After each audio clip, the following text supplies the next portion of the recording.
Okay, ladies and gentlemen, welcome to the last hurrah. This is my final Sunday roundup I'll be doing from Indiana. I'm moving to California next Friday, so by the time you see this, a few days later I'll be in the sunny state of California. I'll leave Indiana behind. It's heartbreaking for me, not only because my family's here and I've been here all my life so far, but it's been really good to me, the whole area, for getting games. So thank you for all that, for all those people that sold me games, their games, all the stores that opened up, all the patronage I gave them. I really appreciate it. If you don't know what I'm talking about, because this is only my second video like this on YouTube, check out my channel. I have a lot of other Sunday Roundup videos, collecting things, stuff like that. So without further ado, I'm going to get into the last hurrah, as I call it, for games in Indiana. This is going to be a two-parter because I kind of went crazy, got a lot of games, so let's start it off. Game I was looking for a long time, very happy to find at this thrift store of sorts, is Seaman for the Sega Dreamcast. Fortunately, I don't have the microphone. They didn't have it. I scoured that store, could not find it. But Seaman's fun. It's a unique game. I'm glad to have it. Now I just need to find the mic, and I could talk and play it. It'll be fun. Moving on from that, different console here altogether. I have Geist, or Geist, I think it's Geist.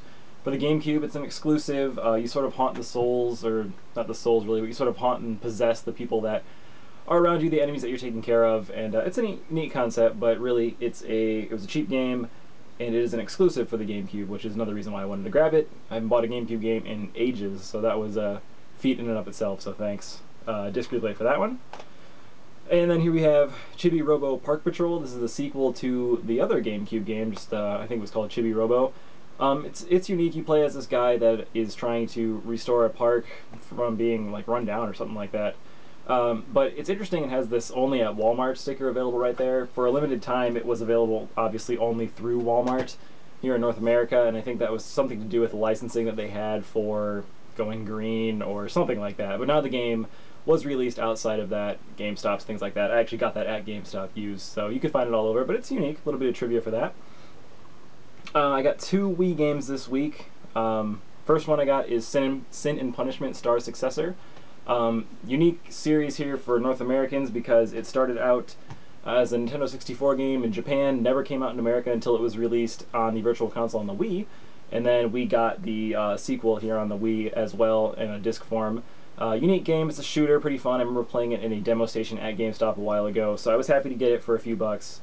Should be a good solid game. And another shooter for the Wii, in a sense I guess, is Ghost Squad here. You might have seen this in my previous video for the Game Hunter, because I peeled stickers off this one. My brother raves about Ghost Squad all the time. He says it's a great on-rail shooter. It's by Sega. They did Virtua Cop. They have lots of good things like that. I'm excited to play it. It should be pretty fun. I do like arcade shooters. On rails is fine, so that should be pretty cool. I'm looking forward. Hope to be playing that soon. Might be one of the first games I play after I make the move. Alright, I was very happy to get two Sega Saturn games this week as well. The first one, I really have no idea what it was, but it's High Velocity Racing here on the Sega Saturn. I am not a racing game fan. The biggest racing games I play are Mario Kart, but I got it because of that right there. It's an Atlas game. Atlas is, now pretty much known for RPGs for the most part, but they're always a sign of quality, so I'm looking forward to that one being somewhat good. It's probably one of their earlier titles, so it won't be great, but it should be pretty fun to play, hopefully.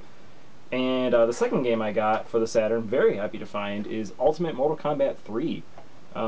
Super happy to find it. I couldn't believe it was sitting on the shelf when I got it there. I got to the store.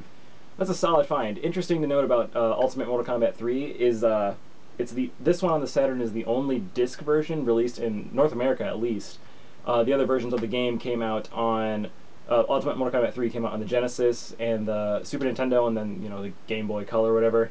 Then after that, it switched to the newer consoles where it's on Xbox Live Arcade as a download, blah blah blah. Mortal Kombat 3, though, the sort of first one, this is kind of the pseudo DLC enhanced version for kids nowadays, but Mortal Kombat 3 came out on Super Nintendo, Genesis, and the PlayStation 1. It was all over the place, but this one didn't come out as a disc form for the PlayStation. It was just on the Saturn. And then they kind of one-upped it and they released Mortal Kombat Trilogy, which is the best in the Mortal Kombat 3 series of games. That came out for PlayStation 1, though, so that's the best one. But it is fun to have. I'm excited to play it. It should be the best version of that game. So I'll wrap it up for right now for part 1, because the rest of the games are going to be PS2 games, so I'll contain that to one video.